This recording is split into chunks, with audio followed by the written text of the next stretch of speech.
Hey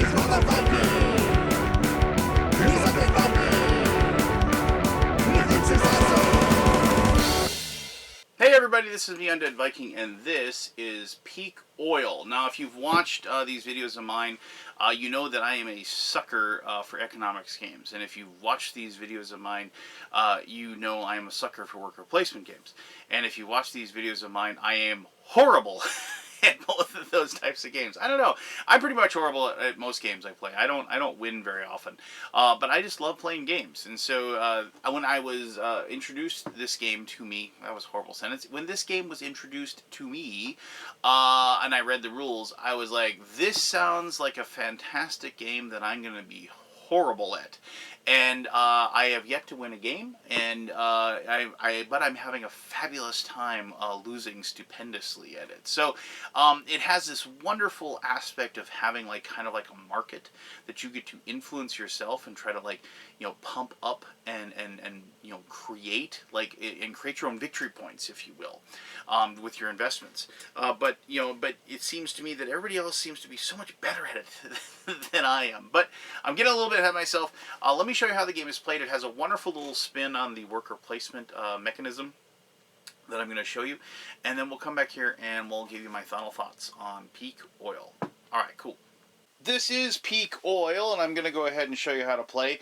Now, mind you, this was a prototype that I was sent, and I think the game has changed in looks slightly since this was sent to me. So I always tell people, go check out the game page or on Board Game Geek or the website for the game, or you could go to the Kickstarter page as well, obviously, and check that out. But regardless, this is the game board. Here are the refineries are denoted with these little chips here. Those are randomly handed out, and these have a reverse side, and all these things on the board, I really like this. They actually, on the other side, they actually tell you what's on the other side. You will be flipping these as the game progresses, so it's kind of nice to know just what's on the other side without having to flip those over. I thought that was a pretty smart choice for the developers. At the beginning of the game, you randomly determine where the starting oil barrels will be, and Russia didn't get any when I set this game up for 5 players, but you can see here in Nigeria there's 2, Venezuela there's 2, here in Libya there's 2, and then the Gulf region got 4. So that's where the starting oil is, but don't worry, as you claim more of these drilling operations over here, you'll add more oil to these locations, and so to speak. Now, it is kind of a worker placement game, but it isn't, maybe a worker placement game as you've come to know and understand in your previous games. So just, once again, I'm not trying to be vague, give me a moment and I'll explain how that works in just a second. But the places where you can place workers are down here. These are action spots, and I'll go over what those do here in just a little bit. And then the other places are, in fact, these locations where the oil barrels are. Now, there is a very distinct action that or a rule that governs actions, and I'm going to explain that right now. So on these spots, here, here, here, and here, and here, here, here, here, and there. Whoops, knocked that guy over. There can be at maximum at any one time 5 workers. That's these little pawns that are there. Each person starts with 2, but you can get more by taking actions. But at most there can be 5 workers on there. Now, if you do not either have the majority of the workers on that spot, or at least tied for the majority on that spot, you can't do anything. So, for example, let's say if purple, and this is if they were using Russian, there was actually oil there, and you could actually ship it. Let's say in this situation you had these 2 purple and these 2 white, and that 1 green. Now, in this situation, both the purple and white would be tied for the lead, and they'd be able to take an action at risk. Now, I'll explain that when I explain the actions here in just a little bit. But green would be unable to do something. Now, if the situation was like this, both green and white wouldn't be able to do anything, but purple would be able to take actions on that spot with no risk at all to them. And once again, I'll explain the risk here in just a little bit. But just keep in mind that is a very distinct portion of the game and something that is very important. Now, these spots over here, these are the different technologies of the game. This is one of those cool things where You kind of are going to be building this like production engine as you're like, going and you're drilling in these different locations and you're getting oil and you're getting oil like onto your headquarters and different all these different things, and that's like, and so these little barrels here are really important and they can be used in lots of different ways. But the most important thing that can be done with them is that you can invest in these 5 different types of powers, because the whole idea of peak oil is that in this mag there's all these little oil barrels, and the number in there is totally dependent upon the number of players. And you can actually see this little chart here that says with 2 players there's 18, 20, 22, 25, depending on the number of players. And in that barrel, when you use the last barrel, the last black barrel out of there, basically the world's oil supply has been used up. And so at that point, all of these different types of energy that theoretically you've been investing in, you've been placing barrels on there to invest in, whether it's agropolymers or tidal power, SPMR, cellulosic ethanol, and hydrogen cells, because you've invested in those, and now all of a sudden there's an energy crunch and whatever, you're going to win because of the fact that you have the corresponding types of energy cards over here, and even the drilling operations that have the same logos on there. Now that might be a lot to digest right now, but just keep in mind that it isn't going to be, this isn't like an economics game where you're trying to like make the most money off of like refining oil. Instead, what you're trying to do is you're trying to invest in these companies over here by getting oil barrels on there representing money, and then those particular the ones that are doing really, really well, you will have the different types of startup companies that are located in this deck here, and also the drilling operations that are in those locations to earn those extra points. So, alright, so let's just dive in and I'll show you the different actions that you can take when it is your turn. Now, the most basic thing ever on your turn, you basically have 2 actions and you can buy a third. So your first action is either take an action or reassign a worker. Now, at the very beginning, both of the 2 workers you have won't be on the board, so you have to take the reassign a worker action. And so then the second action you have is reassigning a worker. Now, the third action is if you want to spend barrels, you can do a third, like reassign a worker. But keep in mind, the only time you can actually take an action is with your first action. So what that means is that you actually have to think ahead. You have to decide, I need a worker on this develop spot. So when my next turn rolls around, I will have a worker on there. Theoretically, I'll still have a majority there, and I'll be able to take an action on that location. Now, if like comes around that you don't have a majority on there, you might not have that option. Now, the second action obviously is to reassign a worker, so you could put 2 there, and now you wait until your next turn, and then if nobody else is there, or if you tied with somebody with 2, then you'll be able to take an action with your first action. So just, it's kind of a neat little spin, but like I like it because it forces players to think ahead and to try to plan ahead as to what their success turns are going to be. Are they going to expand by hiring more workers, and then later on they're going to develop? Then they're going to go over here to the gray ops, so they can use the black market over here. All kinds of things like that. Once again, I'll explain those actions here in just a moment. But just keep in mind, when it is your turn, you can take up to possibly 3 different steps, but the first one is the only one that you can use to actually take an action at a spot. Alright, so let's actually finally talk about the actions. But before I actually talk about the actions, I do apologize. I had you go in there for a second, didn't I? I remember I told you about having like somebody having the majority, like this would be a majority. Now, if you actually have the majority, most of these locations down here, most of the locations on the board, basically these down here, have 2 different actions that you can do. These locations that are on the board, they only have 1 action you do, which is to ship the oil. But if you have a majority here where you're not tied, you're able to take both of the actions that that spot gives you in any order that you choose. If you are tied for it, you only can take one of the two actions that you have available. So just keep that in mind as well as I go through the actions that you can take. So here we have on the expand, and it also says recruit and dispatch on there. Quite simply, if you take the recruit action, you just get to take another one of your pawns, placed on your headquarters, and now there you have access to them the next time. You just basically hired somebody to work for you. The second one, the option you have for action there is called dispatch, and that moves all of your agents from the expand action spot to another action spot of your choice.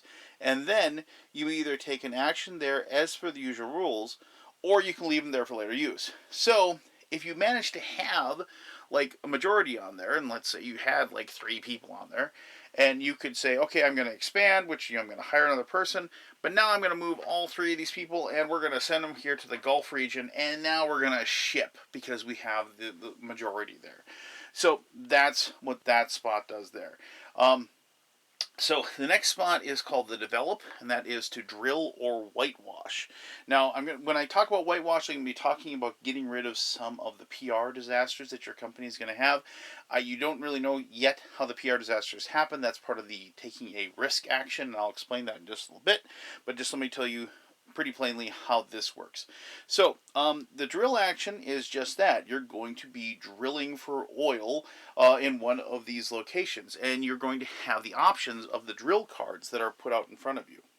Now, it should be noted that before you start a drill action, if you don't like any of the cards that are available to you, you can go ahead and scoop all those, put them at the bottom of the deck, and draw 3 new cards. It doesn't cost you anything to do that. That option is available to you at any time. So when you take a drill action, a couple things happen. So like first you just, like let's say we're going to take this Russia card. And if we're going to look at it really quick, first of all, you're going to put this by your headquarters. You're going to have this the rest of the game. This little symbol up here says that it is a security card, meaning that you immediately take one of these security tokens. This is important because if there's any available, those are important for when you decide to ship oil, and I'll explain that when we get to that point. But you'll notice that there's these 2 barrels here, and there's this barrel with a question mark. So if you take this card, the first thing you're going to do is you're going to actually look in this bag, and you're going to take 2 black barrels out, and you're going to add them to the location that is on there. So in this case, it's Russia. So we're going to actually search in here because there's different colored barrels. There are orange and red barrels in here that are part of the risk action that you take. We're going to go ahead and put 2 of them on there. Now, for the third barrel that had that question mark, you have the option of blindly reaching into this bag and taking out a barrel. And let me just see what I get here. So if you don't have to do this if you don't want to. It is an option. So I pull and I grabbed another black barrel. So that would be part of the risk action. Once again, that is, I'm going to talk about risk actions here in just a little bit, but just keep that in mind that is an option when you do that drill there. The second action that you can do is that you can do what's called whitewash. And when you whitewash, you can discard, if you've gotten a PR crisis because of bad luck or because of the fact that basically you took a risk action and it ended up biting you, you can use the whitewash action to get rid of a PR disaster that your company is facing. PR cards, if they are face up at the end of the game, they will cause you to lose victory points, and that's really important to avoid. So that is a way to get rid of those. There are 3 levels of PR, level 1, 2, and 3. To get rid of a level 1 PR, it doesn't cost you anything. To get rid of a level 2 PR, it costs you a barrel. And to get rid of a level 3 PR, it costs you 2 barrels. And once again, I do apologize. I will talk about the risk thing here in just a little bit. Now here we are, we have the third spot, which is investing. This is the startups or marketing options that you have. So these are the 3 different startups that you have available. Here's a couple of Sail Power, and then here we have the ethanol power here. Now, you can buy these and put these in front of you. And mind you, remember, this is depending upon how much gets invested in these companies at the end of the game. These will be worth money. Now, these cards will cost, and once again, just like the drilling cards, if you don't like the ones that are available, you can scoop them, put them at the bottom of the deck, and draw 3 new ones. But these cost exactly how many barrels have been invested in this type of company preceding this action. So at the very beginning of the game, these won't cost anything because nothing's been invested in them. However, they're not worth any points either. So you kind of have to invest in them and then hope that they'll be worth something. Now later on in the game, as people invest in these things, like there'd be 2 barrels in there. If you wanted to take one of these startup companies like Mass Eco Limited for like tidal power, that would cost you 2 barrels to do that. So just keep that in mind. Now the second action here is for the marketing and technologies. That allows you, if you have barrels on your card, to invest them in the companies, and that's how you do that, and that's how you start raising up the value of the different technologies that are out there. And so it's kind of one of those weird things where you don't want to invest in something right away, but you want to invest in it later. So because you want to buy them cheap and then have them be worth more points later on in the game. Hopefully, as long as once again, because the end of the game is signaled by the peak oil, the oil running out, and so hopefully you have the option and the ability to make that happen before before the game is up. I should mention that when you do take that technology and marketing option, you are only able to move 1 barrel onto one of those locations per technology and marketing action that you take. So you can't just move 7 barrels over to something at the last point of the game and earn a bunch of points that way. Now the final action spot is this Gray Ops location, and on the Gray Ops location, what you're going to have is you're going to have the black market, and then you're also going to have consultants. Now the black market, and once again, I'm going to reference this risk action that you haven't seen yet, but just keep that in mind. Each one of these spots has a little black flag there that shows the different black markets that are there, and they have a little skull on them. So what that is that when you take the black market solution, any barrels that are on those locations will be moved onto the technologies that they're located on. So that's another way to make those more valuable. The other thing is you can take a consultant's action. Now consultants are in these decks, and I didn't have enough room to have all the cards shown. These are able to be seen, and these different consultants, and they don't cost anything, but you have to take a level 1 first, then you take a level 2 and a level 3. And actions, as I've described, are kind of tough to come by, so you might not have the option to do it. But like expand, you take that one, you immediately take 1 agent from the supply. Once in the game, when increasing a tech value, you may spend 2 barrels, move 1 barrel instead of the other, and so forth. I mean, they're just ways that you're able to break the rules, and you are able to see all of the cards that are available in each level. So it isn't like you have to take the top one. So that is the consultant. Remember, you have to take a level 1 first, and then a level 2, and then a level 3. And as you can see, those are worth victory points as well at the end of the game. So it is kind of a good investment. Not only do you get some special powers, but you also get some victory points at the end of the game. Alright, so then the final action is shipping. And those are these locations where you can see all these barrels. Now the big thing is that when you decide to go and ship, ultimately what you're trying to do is you're trying to get oil to these refinery locations. And as you can see, there are these lines that connect those different locations. Ooh, this guy will move there. And as you can see, there are these little hazards that are on those spots that try to inhibit the ability of you to get those particular barrels of crude to those spots. Now, so if you were in Russia and you had these 2 barrels, and let's just add 2 barrels to that just for fun here. So let's say there's 4 barrels there, and yellow was here, and they had majority, and they wanted to go ahead and take this action, and they want to ship it directly to Rotterdam over here. Well, as you can see, there's this little token here, and you can see this is like a pirate, or basically somebody that's looking to steal from that particular location. So what happens is that yes, you're going to go ahead and ship those 4 to that location, and they actually are able to take all 4 of those barrels. But unfortunately, this pirate's going to steal one of those, and they're not going to all reach there. Now, the ones that do get there, as long as you have the availability with these 3, you'll be able to get those and move those directly onto your headquarters, and then they'd be able to be used for all the different actions that I've already explained after that fact. But this one, unfortunately, these little evil pirates snagged instead. Now, this barrel just doesn't vanish. It doesn't like sit on that little token or anything like that.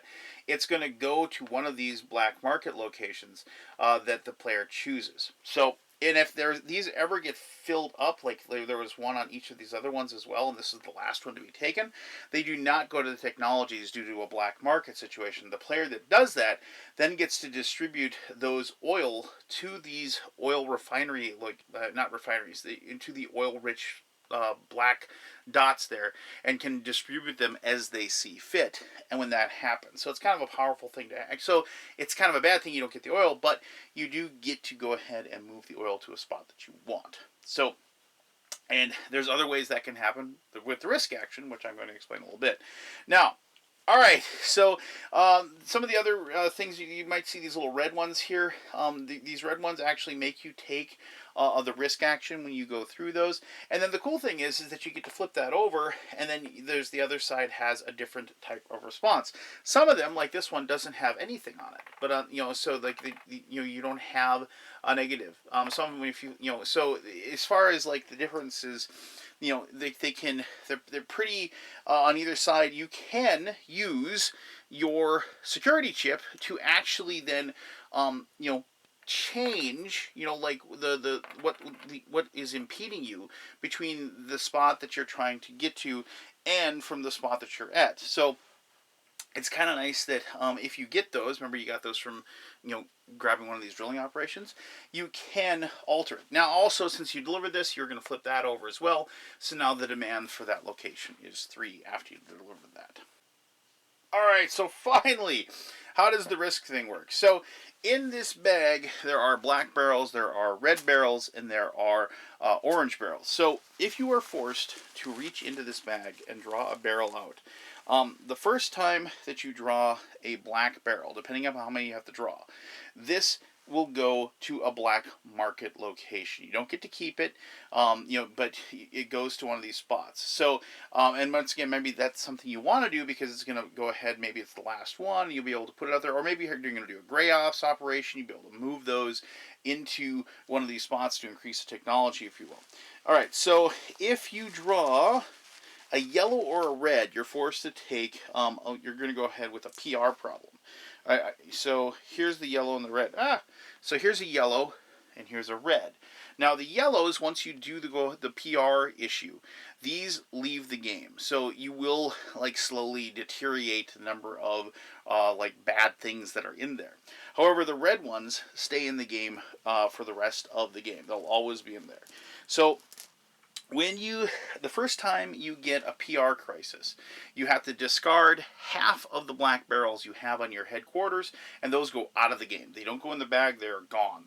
You just throw them back in the box. And then you have to draw a PR crisis. If you don't have a PR crisis already, then you draw level 1, and you have it face down. When it turns into when you get a PR crisis again, you'll flip that over. And so then, it's like you've been hush money, and then you place one barrel there. So it's a minus 1 victory point. Remember, you can get rid of these for whitewash. Now, if you have one that's flipped over, and you get another PR crisis, you have to draw a level 2. And then if you get a PR crisis again, you flip that over. And so on and so forth to get the level 3. Remember, you can get rid of these with the whitewashing aspect, and I would strongly suggest you do that because obviously those negative victory points are bad. So finally, eventually what's going to happen is that all of the black barrels are going to be gone out of this bag. And you're allowed to look in the black bag at any time. The only time you can't look at it is when you're digging in there and trying to draw out the barrels, because that has to be a blind draw. But once all of them are gone, you reach the moment of peak oil. Once you've reached the moment of peak oil, that is when you're going to total up. Everybody gets like a final round, some final actions, and then you're going to total up the total victory points. You're going to look and go ahead and check.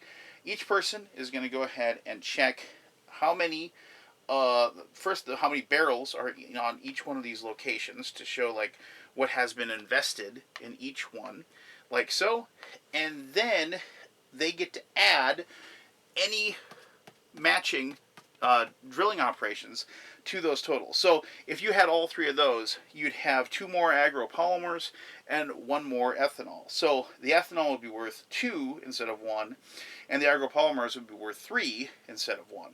And then you find out how many of these startup companies you invested in that match up with these locations, and then you figure out your victory points that way. So if you had, so in this case, like these 2 sailing ones would be worth 2 each, unless you had, and plus whatever you had up, so that would be worth 4, just like if we went by just what I said.